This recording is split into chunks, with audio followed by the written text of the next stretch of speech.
સુરતમાં સાયબર ફ્રોડની તપાસમાં મોટો ખુલાસો કરવામાં આવ્યો છે। આ મામલે આરબીએલના બેંક કર્મી અને મેનેજરની પણ સંડોવણી સામે આવી છે, જેને લઈને મહત્વની જાણકારી મળી છે।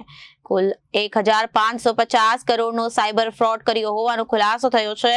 ઉધના પોલીસે બેંક મેનેજર સહિત 8 કર્મીઓની ધરપકડ કરી લીધી છે, જેમાં ખોટી રીતે કરંટ એકાઉન્ટ ખોલી આપતા હતા અને જેમાં નાણાંની ખોટી રીતે લેવડ દેવડ થઈ શકે। સમગ્ર મામલે એસઆઈટી દ્વારા તપાસ હાથ ધરવામાં આવી છે અને તપાસમાં વધુ મોટા ખુલાસા થઈ શકે છે।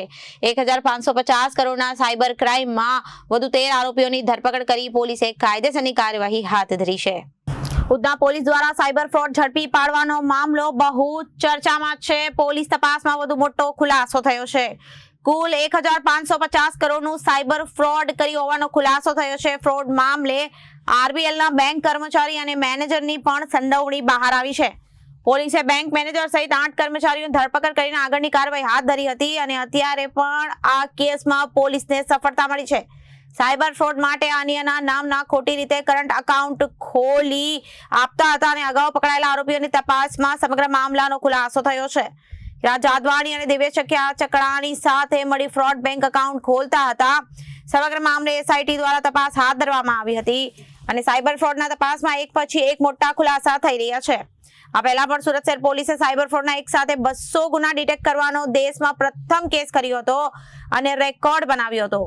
સુરતના મિલન વાઘેલા અને કેતન વેકરી અને ચાઇનીઝ સાયબર માફિયા માટે કામ કરતી ટોળકીના સૂત્રધાર હોવાનો ચોંકાવનારો ખુલાસો થયો હતો। ભાડે લેવાયેલા એક બેંક એકાઉન્ટના ડેબિટ કાર્ડ દુબઈ મોકલી ત્યાં રૂપિયા વિડ્રો કરી ચાઇનીઝ ગેંગને આપી દેવાતા હતા। સુરતની ઉધના પોલીસે 1550 કરોડના સાયબર ક્રાઇમમાં વધુ 13 આરોપીઓની ધરપકડ કરી છે। અગાઉ કેસમાં 4 મુખ્ય આરોપી ઝડપાયા હતા, ત્યારબાદ 8 આરબીએલ બેંકમાં કર્મચારી ઝડપાયા હતા। હવે આ કેસમાં 11 એકાઉન્ટ હોલ્ડર અને 2 બોગસ દુકાન ઊભી કરનારા ઝડપાયા છે। આ સાયબર ફ્રોડમાં 55 બેંક એકાઉન્ટનો ઉપયોગ થયો હતો।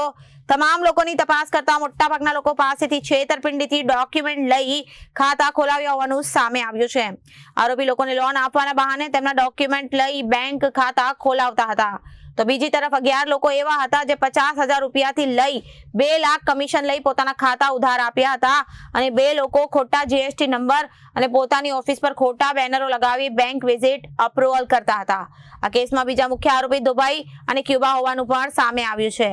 પોલીસે આ મામલો ઉકેલી આરોપીઓને પકડી પાડી કાયદેસરની કાર્યવાહી હાથ ધરી છે।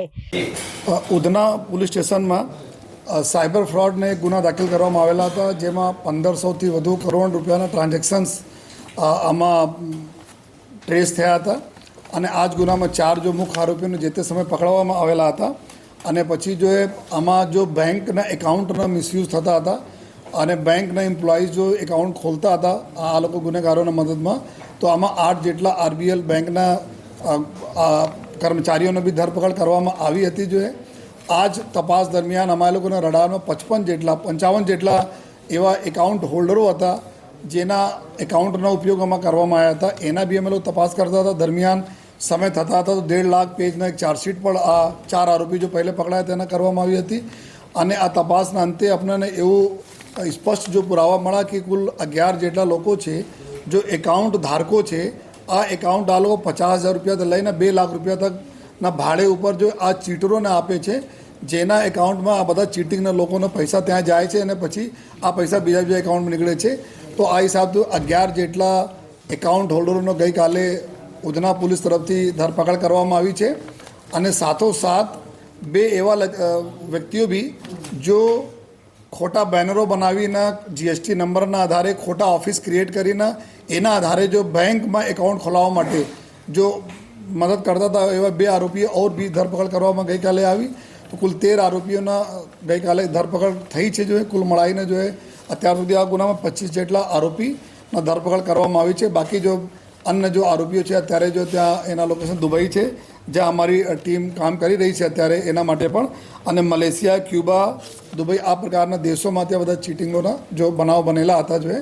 તો અત્યારે અમે લોકો સુરત પોલીસ એવું પણ નક્કી કરી છે કે જેટલા ફક્ત એકાઉન્ટ આપી દે પૈસા લઈને એના જાણકારીમાં 55 એટલા અમે લોકો કર્યા કે ઘણા બધા લોકો એવા હતા ગરીબ રિક્ષાવાળા હોય, ગરીબ લોકો હોય જેના અમુક લોન જોઈતા હતા, તો આ બધા જેટલા બી ચીટરો હતા એના અપ્રોચ કરીને ડોક્યુમેન્ટ લીધા અને લેકિન એના સિવિલ ખરાબ હતા, સિવિલ ખરાબ હોવાના કારણે લોન એના એકાઉન્ટ નહીં ખુલી શકાય તો આ લોકો બી હતા. અમુક લોકો એકાઉન્ટ ખોલાવી લીધા લેકિન લોન નથી મળ્યા, ટ્રાન્ઝેક્શન થયા આમાં લેકિન એના નોલેજ બહાર થયા, એના કોઈ લાભ નહીં થયા, ફક્ત એના લોન ખોલાવવા માટે. તો એવા લોકોને જો ઇનોસેન્ટ હતા આ લોકોને બી અમે તપાસ કરી જોઈએ, એના નથી અટક કર્યા. પરંતુ એવા લોકો જો એના નોલેજ મેં ફૂલ નોલેજમાં હતા અને જો 2 લાખ રૂપિયા સુધી તકના રકમ મેળવેલ છે એના ઉપર જ અમે કાર્યવાહી કરી છે. તો અત્યારે જો અમે લોકો નક્કી કર્યા છે કે જે બેન્કો આ પ્રકારનો ફ્રોડ એકાઉન્ટ ખોલાવવામાં મદદ કરશે કર્મચારીઓ જોઈએ અને સાથે સાથે જો લોકો એકાઉન્ટ વાપરવા માટે આવશે આ બંનેના બી અમે લોકો તપાસના કામે ગુનામાં આરોપી તરીકે લઈશ. એના જ દાખલા છે કે ટોટલ 19 જેટલા અમારા આરોપી બેંકના કર્મચારી અને એકાઉન્ટ હોલ્ડરો છે. જો રિપોર્ટર અરવિંદ રાઠોડ, જનાદેશ ન્યૂઝ, સુરત.